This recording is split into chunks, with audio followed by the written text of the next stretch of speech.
하나님 말씀 고린도 후서 4장 7절에서 15절 말씀 보겠습니다. 신약 성경 289페이지입니다.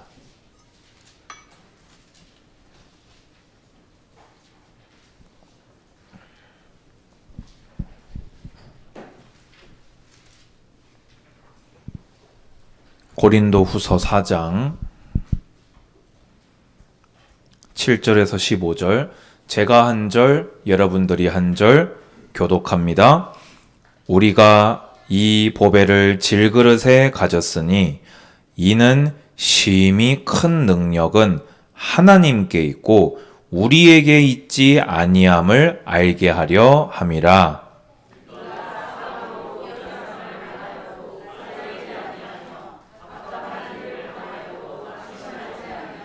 박해를 받아도 버림받지 아니하며 거꾸로 뜨림을 당하여도 망하지 아니하고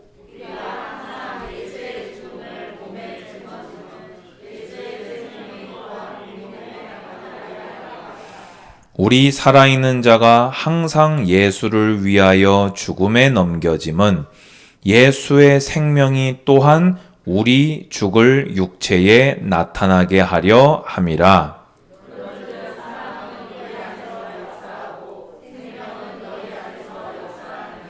기록된 바 내가 믿었으므로 말하였다 한 것 같이 우리가 같은 믿음의 마음을 가졌으니 우리도 믿었으므로 또한 말하노라.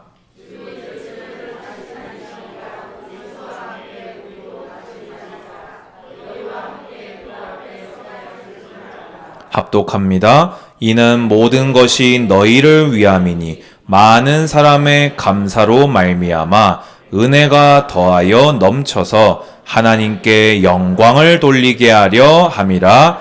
아멘. 오늘 오후 예배 설교의 제목은 바울의 원동력입니다. 고린도 전서와 고린도 후서, 이번 주간에 저희가 정말로 많이 읽었고 또 들었고 예배를 드렸습니다. 더 설명할 필요가 없을 만큼 고린도 교회를 다시 일으켜 세우기 위해서 바울이 얼마나 많이 눈물로 또 고난과 고생을 하였는지를 우리는 잘 보아 알 수 있습니다. 하지만 어둠이 짙을수록 빛이 더 밝아지는 것처럼 바울은 낙심하지 아니하였고 오히려 고린도 전후서의 복음의 진리가 또 놀라운 믿음의 고백들이 고백되어지는 것을 우리는 보고 있습니다. 혹시 성도님들 가운데에서 낙심되고 고난 가운데 어려움 가운데 계신 그런 성도님이 있는지 모르겠습니다. 오늘 바울이 그렇게도 어려웠음에도 불구하고 낙심하지 아니하고 그리고 망하지도 아니하고 고린도 교회를 기어코 다시 일으켜 세우고야 말았는데 어떻게 해서 그 고난에도 불구하고 그 사명을 감당할 수 있었는지 그 바울의 원동력이 무엇이었는지를 성경을 통해서 확인하시고 그 바울의 원동력을 여러분의 원동력을 삼으셔서 바울이 이기고 사명을 감당한 같이 여러분들도 믿음으로 이기고 또 이겨서 주님이 여러분을 부르신 그 사명을 잘 감당하시는 그런 우리 모든 예배자들로 세워지시기를 주님의 이름으로 축원드립니다. 바울이 모든 고난을 뚫고 사명을 감당하기까지는 저는 성경에서 봤을 때 세 가지 원동력이 바울에게 있었다고 봅니다. 첫 번째 원동력은 무엇이겠습니까? 성도에게 있어서 고난을 이기고 하나님과 동행하게 해주는 원동력 중의 원동력은 과연 무엇이겠습니까? 다른 말을 할 것이 없지요. 예수 그리스도를 믿는 믿음입니다. 아멘. 그래서 4장 7절 보시면요. 우리가 이 보배를 질그릇에 가졌으니 되어 있습니다. 여러분, 질그릇이 뭡니까? 말 그대로 흙으로 빚어가지고 말려놓은 그게 질그릇입니다. 잘못 내려놓으면요, 퍼서 깨져요. 내려놓다가 옆에 있는 거하고 이렇게 살짝 부딪히면은 바로 기스가 확 나요. 거기다가 뭘 담아 놓으면요, 바로 색깔이 물들어 버려요. 질그릇은요, 이렇게 연약하고 어떻게 보자면은 좀 쓰기가 참 곤란한 그런 그릇이 바로 질그릇입니다. 그럼 바울이 얘기했던 이 질그릇은 뭘까요? 오늘 오전에 바울이 그렇게 고뇌했던 곤고한 자로다 하였던 연약한 우리의 육신. 좀 더 구체적으로 말하자면은 그러니까 복음을 제외한 나 자신의 전 인격을 의미하는 것이 질그릇입니다. 여러분, 인정하셔야 됩니다. 우리는요, 다 질그릇입니다. 다 연약해요. 다 쉽게 상처가 나요. 다 쉽게 물듭니다. 이걸 인정해야 돼요. 근데 하지만 바울이 그런 질그릇이었음에도 불구하고 어떻게 사명을 감당할 수 있었습니까? 그 원동력이 그 질그릇에 주께서 보배를 담아 주셨기 때문입니다. 이 보배는 누구입니까? 우리 주 예수 그리스도이십니다. 그래서 바울은 지금 고백하고 있는 거예요. 내가 어떻게 이 일을 감당할 수 있었겠냐? 나도 너희들과 같은 질그릇에 불과하지만 내게는 보배로 오신 그리스도가 함께 하셨다.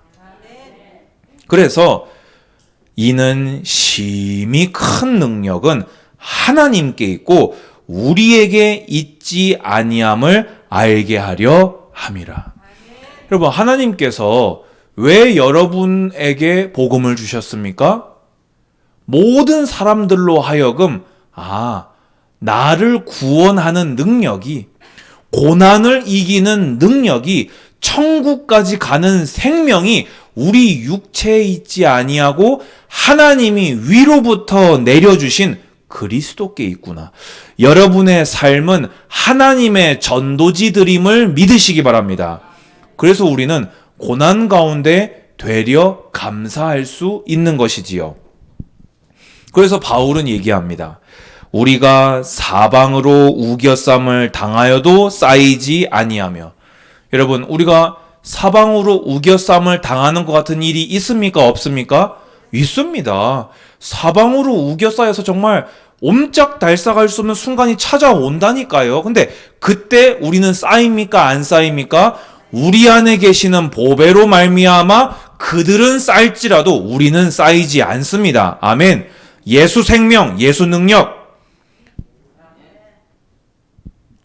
답답한 일을 당하여도 낙심하지 아니하며. 여러분, 우리가 답답한 일이 있어요, 없어요? 저는 어젯밤에도 답답했고 오늘 아침에 오면서도 답답했어요. 예배 인도하기 직전까지 답답한 일이 있었어요. 그냥 하는 말이 아니고요. 그렇잖아요. 그런데 그 답답한 일이 있어도 우리가 기어코 낙심하게 됩니까? 답답한 일을 딛고 승리하게 됩니까? 우리가 승리하게 되면 우리 안에 보배로우신 그리스도가 계시기 때문입니다. 우리는 결국에 승리합니다. 제가 예전에 이런 고백을 설교하면서 많이 드렸죠. 여러분, 결국에 마지막까지 서서 웃는 자는 여러분이 될 것입니다. 세상에서 여러분 아무리 우겨싸고 여러분 아무리 답답하게 만들어도 최후의 승자는, 최후의 웃는 자는, 최후의 깃발든 자는 여러분이 될 것입니다. 왜지요? 여러분이 잘나서요? 그리스도가 계시기 때문입니다. 그래서 박해를 받아도 버림바 되지 아니하며, 그들은 정말로 버려버리려고, 치워버리려고, 밀어내려고 박해를 했지만 바울은 버림받았습니까? 안 됐습니까? 오히려 그 지역의 교회를 다 세웠습니다. 그러면서 거꾸로 뜨림을 당하여도 망하지 아니하고, 바울은요, 돌에 맞아서 죽어서 시체인 줄 알고 집어 던졌다니까요. 근데 바울이 망했습니까? 안 망했습니까? 바울은 망하지 않고 가는 곳마다 1차, 2차, 3차 전도여행을 다니면서 수많은 교회, 수많은 성도, 수많은 중직자, 수많은 목회자를 세워서 그 시대의 세계복음화에 하나님께 쓰임 받았습니다. 근데 바울은 이제 이것을 한 차원 더 높은 것으로 이렇게 승화시켜서 표현을 합니다. 조금 전에 표현을 보자면요, 고난이 오지만 우리 안에 계신 그리스도로 말미암아 이긴다라는 차원이었잖아요. 그런데 이제 바울은요, 그 고난 자체가 내가 그리스도와 하나 되는 시간이라고 설명을 합니다. 자, 보세요. 10절에 우리가 항상 예수의 죽음을 몸에 짊어짐은 예수의 생명이 또한 우리 몸에 나타나게 하려 함이라. 여러분 잘 들어보세요. 여러분이 아무리 질그릇이라도 그 안에 보배가 담겨 있으면 고난이 안 올 수 있는 거잖아요. 맞지요? 하나님의 절대 주권으로, 하나님의 완벽하신 인도하심으로, 하나님의 선하신 계획으로 그게 가능합니까? 불가능합니까? 가능하지요. 아멘? 그래서 우리가 평탄한 길도 구하는 것이 주님께 그게 가능하니까 구하는 거 아닙니까? 그런데 바울은 지금 뭘 짊어졌다고요? 항상 예수의 죽음을 짊어졌다 했습니다. 무슨 말입니까? 예수님께서 구원을 이루기 위해서 십자가의 죽음을 감당하셨지요. 근데 우리가 그리스도 예수 믿음 안에서 당하는 고난은 그 예수님의 십자가의 고난과 연합하는 순간이라는 것입니다. 하나님께서 의도적으로 그 일을 우리에게 이루고 계신다는 것입니다. 그러면 이유가 중요하겠지요. 왜 그렇습니까? 뭐라고 되어 있습니까? 또한 예수의 생명이 또한 우리 몸에 나타나게 하려 함이라. 자, 보세요. 고난만 짊어지는 게 아닙니다. 예수님의 고난을 짊어질 때 예수님께서 부활하신 것처럼 예수의 생명 또한 우리 몸에 나타나게 하려 하심입니다. 무슨 말이지요? 제가 아까 뭐라고 했죠? 우리는 하나님의 뭐다? 전도지다. 여러분에게 있는 그 고난, 여러분에게 있는 그 염려, 여러분에게 그리스도의 생명 능력을 나타내려 하시는 하나님의 거룩한 의도임을 믿으시기 바랍니다. 그럼 우리가 그 고난에 낙심해야 됩니까? 기뻐하고 감사해야 됩니까? 기뻐하고 감사해야 됩니다. 왜냐? 이 일을 통해서 예수님이 나에게 그리스도 되실 것이거든요. 우리는요, 문제를 보는 눈이 정확해야 돼요. 문제를 보고 이건 문제다. 그리스도로 싸워 이기자. 이것도 맞을 수 있습니다. 근데 그 문제가 하나님의 눈을 피해서 올 수 있습니까? 아니지요. 여러분, 왜 그분과 결혼하셨습니까? 하나님이 하신 것입니다. 아멘 하시기 바랍니다. 왜 여러분은 그 자녀를 낳게 되었습니까? 하나님이 하신 것입니다. 인정하시기 바랍니다. 왜 제자교회를 만나게 되었습니까? 하나님이 하신 것입니다. 그 안에 일어나는 모든 일은 하나님의 주권 안에 있음을 믿으시기 바랍니다. 왜 여러분 그 지역에서 그곳에 집을 짓고, 여러분 왜 그 직장에서 왜 그 사람을 만나서 왜 그 문제를 만나고 있습니까? 하나님께서 예수의 생명을 여러분에게 나타내려 하심인 줄 인정하시기 바랍니다. 그때 우리는요, 그 믿음이 고난을 이기게 해줍니다. 그래서 바울은 한 번 더 강조해서 같은 표현을 얘기합니다. 우리 살아있는 자가, 이 살아있는 자는 누굽니까? 예수님으로 말미암아 구원받고 영생 얻은 자다, 그 말입니다. 살아있는 자가 항상 예수를 위하여 죽음에 넘겨지면 이상하잖아요. 아니, 예수로 살아났으면 죽음에 안 넘겨져야 되는데 살아있는 자가 죽음에 넘겨진 이유는 뭐라고 되어 있습니까? 예수의 생명이 또한 우리 죽을 육체에 나타나게 하려 함이라.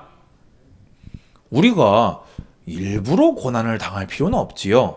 근데 하지만 찾아온 고난에서는 예수 생명, 예수 능력, 주님이 나타내심을 기다리시고 믿음으로 승리하시기 바랍니다.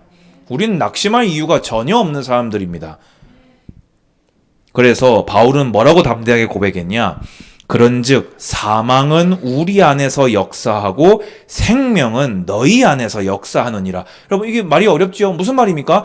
우리가 당한 고난, 나 바울이 너희 고린도 교회를 위해서 당한 고난을 너희가 다 알고 있지 않냐? 그런데 내가 고난을 당하면 당할수록 너희는 내 고난이 그리스도의 능력으로 축복으로 변화되는 걸 점점 더 보지 않느냐? 그러니까 내게 고난이 임하면 임할수록 너희에게는 생명이 임하게 됨을 나는 기뻐한다.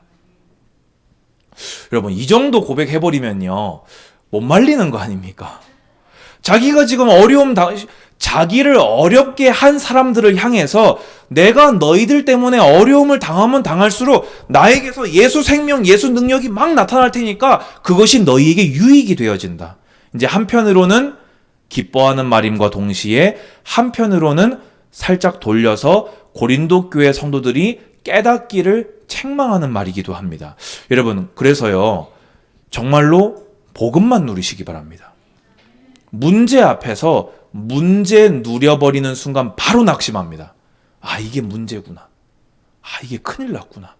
이거 어떻게 해야 되냐. 이게 문제를 문제로 누리는 거예요. 근데 문제가 왔을 때 내 안에 보배가 분명히 함께 하신다. 주님은 나를 전도지로 부르셨다. 이 일이 나에게 왜 찾아왔을까? 기다리면 주님께서 그리스도로 역사하실 것이다. 그때에 우리는 이기게 되겠지요.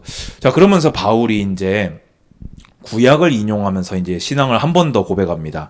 기록된 바 내가 믿었음으로 말하였다 한 것 같이. 이게 누가 한 말이지요?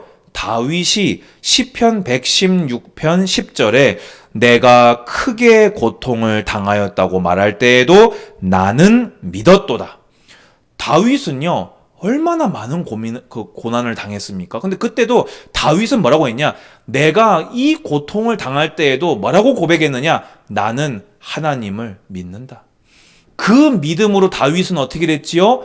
그 모든 고난을 다 뚫고 최후의 승리를 맛보았습니다. 그래서 지금 바울은 다윗이 가졌던 그 믿음, 나도 그대로 가지고 있으니 다윗이 그 믿음으로 하나님께 구원을 받았듯 나도 동일한 믿음으로 하나님의 구원을 받을 것이다. 그러면 여러분들은 어떻게 하면 됩니까? 바울은 다윗과 동일한 믿음을 가졌다면 여러분은 성경을 통해서 바울과 동일한 믿음으로 고난을 이기시기를 주님의 이름으로 축원드립니다.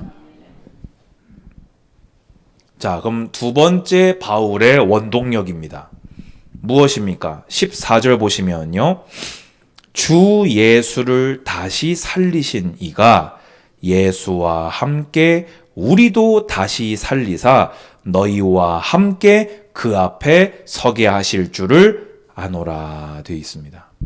바울은요, 지금 계속해서 자신을 고난당한 것이 예수님의 십자가의 고난과 같은 것으로 그리스도와 연합하는 일로 보았고요. 내가 이 고난을 당한다는 것은 고난당하신 예수를 하나님이 다시 살려놓으셨으니 내가 예수님과 같은 고난을 당하는 이것을 말미암아 나는 주 앞에 부활하여 서게 될 것이다. 아멘? 그러면 바울의 두 번째 원동력은 무엇입니까? 부활과 천국의 소망이었습니다. 저는요, 정말 바울은요, 믿음도 믿음이지만요, 정말 소망이 강했던 사람인 것 같아요. 제가 바로 다음 단락, 제가 지난주 중에 설교한 적이 있잖아요. 바울은 뭐라고 했지요? 내가 빨리 이 육체를 벗고 입기를 바란다. 이렇게 얘기할 만큼 바울은요, 천국 소망이 정말 확고한 사람이었습니다. 여러분, 우리가 이 땅에서 고난을 당하다가 죽는다 할지라도 예수님을 고난 가운데서 다시 살리신 하나님께서 여러분을 다시 살리시사 영원한 하나님의 나라를 허락하심을 믿으시기 바랍니다. 바울이 고린도 교회를 위해서 수고하고 그 고린도 교회가 정말 많은 불신앙, 세상정신, 대적하는 일들이 있음에도 불구하고 바울이 견딜 수 있었던 것은 이들도 예수를 믿었다면 천국에서 나와 함께 주 앞에 서게 될 것이다. 이 소망을 품었기에 바울은 고난을 이기고 소망으로 그 일을 극복할 수 있었던 것입니다. 사실요, 이 땅에서 우리가 응답을 다 못 받습니다. 이 땅에서 우리가 의를 행한 것 상급을 다 못 받습니다. 이 땅에서 우리가 어려움 당하고 억울함 당하고 공격 당한 거 그 징계가 원수들에게 다 이루어지지 않습니다. 우리는 이 하나님의 행하심을 인정해야 돼요. 이걸 인정해야 됩니다. 주님은 분명히 공의와 사랑의 하나님이 맞으시지만 우리가 숨이 붙어 있는 동안 그거를 다 이루시겠다고 하신 적은 성경에 한 번도 없습니다. 그래도 이루시는 분이니까 우리가 사랑의 하나님을 의지하고 공의의 하나님을 의지할 따름이지 다 이루어지지 않아요. 그러면 다 안 이루어지면 낙심해야 됩니까? 그러면 초대교회 성도들은요? 순교한 사도들은요? 그렇잖아요. 카타콤에서 태어난 아기로 태어난 크리스찬은요. 죽을 때까지 카타콤에 태어나서 카타콤에서 죽었을 텐데 그 사람은 이 땅에서 하나님의 어떤 공의와 사랑을 맛보았을까요? 우리가 맛본 것에 반의 반도 맛보지 못했을 것입니다. 그런데 그 사람이 왜 평생을 카타콤에 살면서 견뎠을까요? 이 땅의 삶이 끝이 아닌 영원한 삶이 기다리고 있다는 그 영혼의 닷 소망을 천국에 걸어두었기에 그들은 견딜 수 있었던 것입니다. 여러분, 정말로요, 저는요, 제가 딱 가지고 있는 믿음의 고백이 있습니다. 죽는 날까지 하나도 응답받지 못할 수도 있다. 죽는 날까지 어려움만 당할 수도 있다. 그래도 예수님은 그리스도시다. 바울은요, 이 소망이 딱 있었으니까요, 사실요, 고린도 교회가 회개를 할지 안 할지 알 수 없었잖아요. 그렇잖아요. 회개를 하기를 바라고 사역은 했지만 기어코 회개를 안 한 사람들도 정말 나왔잖아요. 그럼에도 불구하고 바울은 어떻게 할 수 있었습니까? 하나도 이루어지지 않는다 하여도 나는 부활과 천국이 나의 것이다.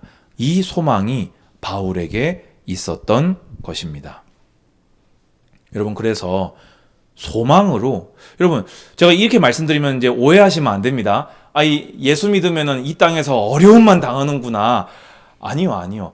여러분, 저는 진짜 중요하게 생각하는 게 뭐냐면요, 최소한 생존의 믿음은 있어야 된다고 저는 딱 가지고 있어요. 천국 소망은요, 여러분의 오늘을 지켜주는, 오늘의 여러분의 신앙을 유지시켜주는 최소한 최저한의 믿음입니다. 근데 하나님이 여러분 삶에 정말 그렇게 하십니까? 저는 지금까지 하나님이요, 저를 버리신 적이 없어요. 아멘? 근데 우리가 그래도 가지고 있는 소망은 천국이다, 그 말입니다. 그럼 마지막으로 바울이 가졌던 원동력 무엇입니까? 바로 하나님 사랑, 이웃 사랑이었습니다. 15절 보시면요, 이는 모든 것이 너희를 위함이니.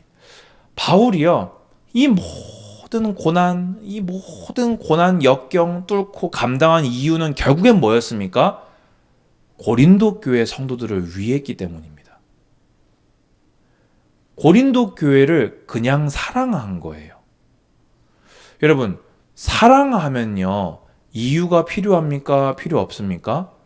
이유가 필요 없어집니다. 왜냐하면 내가 사랑하고 있다는 이유가 이미 있기 때문입니다.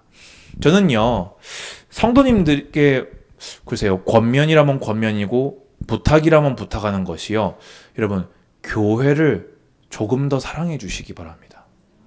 그러면요, 많은 것이 사라집니다. 성도를 조금만 더 사랑해 주시기 바랍니다. 목회자를 조금 더 사랑하시기 바랍니다. 서로 사랑하면요, 그 사랑이 허다한 것을 다 덮어버립니다. 바울 입장에서 생각해 보세요. 자기가 영접시켜서, 자기가 양육시켜서, 자기가 직분 주어서 자기가 세운 교회가 자기를 보고 너 목사 아니야. 네가 한 모든 메시지 다 거짓말이야. 이런 게 고린도 교회라니까요. 솔직한 말로요. 인간적으로 보면 어떻지요? 쳐다도 보기도 싫을 것 같아요. 그러면요. 같은 공간에 있기도 싫을 것 같아요. 근데 바울은요.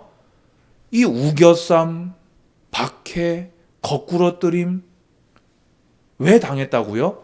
그래도 교회를 사랑했기 때문입니다. 여러분 부탁드립니다. 표현을 뭐라고 할지 모르겠어요. 이 사랑이 부탁으로 되는 게 아니잖아요. 권면드립니다. 이게 권면으로 되는 게 아니잖아요. 여러분 정말 부탁드립니다. 교회를 조금만 더 사랑하시기 바랍니다. 우리 성도들을 조금만 더 사랑하시기. 사랑은 모든 걸 이깁니다. 아멘? 그러면서 결국에는 이게 뭘 위한 거였냐? 많은 사람의 감사로. 그러니까 회개를 하니까 다시 감사가 회복되잖아요. 은혜가 더하여 넘쳐서 하나님께 영광을 돌리게 하려 함이라. 그럼 바울은 결국에는 뭐 때문이었다고요? 하나님을 사랑했기 때문에. 어떻게 해서든지 간에 하나님이 영광을 받기를 바라는 거예요. 근데 하나님이 최고로 영광 받으시는 게 뭐지요? 잃어버린 양떼가 떠나간 양들이 다시 주님에게로 돌아오는 그거를 가장 기뻐한다고 하시니까 하나님을 위해서 하나님을 사랑하니까 꾹 참고 교회를 다시 회복시킨 거예요. 여러분 더 부탁드립니다. 하나님을 조금만 더 사랑하시기 바랍니다. 왜 우리도요 보면 그러잖아요. 자식들끼리 지들끼리 막 박터지게 싸워요. 근데 누가 멈추지요? 부모 생각하는 자식이 먼저 사고하고 멈춥니다. 그게 철든 거잖아요, 그게요. 왜냐면 부모 앞에서 자식들끼리 싸우면 부모 마음 아픈 게 되잖아요, 그게요. 여러분, 교회 안에서요, 교회가 솔직히 다 마음에 안 들잖아요. 여러분, 제가 다 마음에 드십니까? 아니잖아요. 그러면 죄송합니다. 저는 여러분이 다 마음에 들고 다 이해가 될까요? 한 분만 하기도 힘든데 저는 한 명이지만 여러분은 지금 막 수십 명이 앉아 계신데 그거를 바라시면 근데 누구를 봐서요? 하나님 봐서 서로 화목하시기 바랍니다. 내가 이렇게 한 번 더 교회를 섬기고 한 번 더 성도를 사랑하는 것이 하나님이 기뻐하시겠지? 내가 마음에 안 든다고 해서 이렇게 확 해버리면 주님이 슬퍼하시겠지? 주님은 그것으로 영광 받으십니다. 자, 오늘 정리하겠습니다. 우리에게 항상 있어야 할 것 3가지. 여러분의 신앙이 가져야 할 색깔 3가지. 첫 번째는 무엇입니까? 믿음입니다. 근데 어떤 믿음이지요? 예수님이 나의 그리스도이심을 믿는 믿음. 바울은 이 믿음 하나로 전천후가 되었습니다. 두 번째입니다. 우리에게 있어야 할 것 두 번째 뭡니까? 소망입니다. 죽음 후에 부활이 있으며 주의 심판대와 천국이 나를 기다리고 있음을 소망하시기 바랍니다. 마지막으로 바울의 원동력 3번째, 사랑입니다. 주님께, 그런데 여러분 제가 아까 말씀드렸지요. 제가 부탁드린다고 했잖아요. 근데 부탁으로 사랑이 안 돼요. 그런데요, 사랑은요, 그 대상을 쳐다보고 되는 게 아닌 것 같아요. 제가 볼 때는요. 특히 교회 사랑하고 성도 사랑하는 건요, 대상을 보고 사랑하는 거는 여러분 누구도 한다고 했지요? 이방인과 세리도 한다고 했습니다. 나하고 원래 친한 사람 사랑하는 거는 그건 세리도 하는 거예요. 근데 우리의 사랑은 어디로 비롯되는 거지요? 하나님께 받은 사랑이 있는 자, 하나님께 많이 용서받은 자, 하나님께 크게 사랑을 받았으면 받았을수록 사랑을 할 수 있습니다. 바리새인은 예수님의 발도 씻을 물도 안 내주었고 기름도 발라주지 않았지만 가늠하다가 크게 용서받은 여인은 자기의 눈물로 예수님의 발을 씻고 귀한 향유를 예수님의 발에 부어 머리칼로 씻어드렸습니다. 그런 그 여인을 향해서 예수님은 많이 용서받은 고로 많이 사랑하는도다 했습니다. 여러분 혹시 하나님께 조금 사랑받은 분 계십니까? 하나님께 좀 영 섭섭하다 싶은 분 혹시 계십니까? 한 분도 안 계시지요? 우리 예수님께 사랑 많이 받았지요? 그러면은 그 사랑을 묵상하심으로 하나님 사랑, 이웃 사랑으로 그 힘을 가지고 모든 고난, 역경 다 통과하셔서 하나님께 부여받은 사명 감당하시기를 주님의 이름으로 권면드립니다. 주님 감사합니다. 우리에게 믿음, 소망, 사랑이 더욱 풍성하도록 은혜 내려 주시옵소서. 주님께 받은 그것을 가지고 주님께 드리며 나아갈 수 있도록 우리의 삶을 인도하여 주시옵소서. 예수 그리스도 이름으로 기도드리옵나이다. 아멘.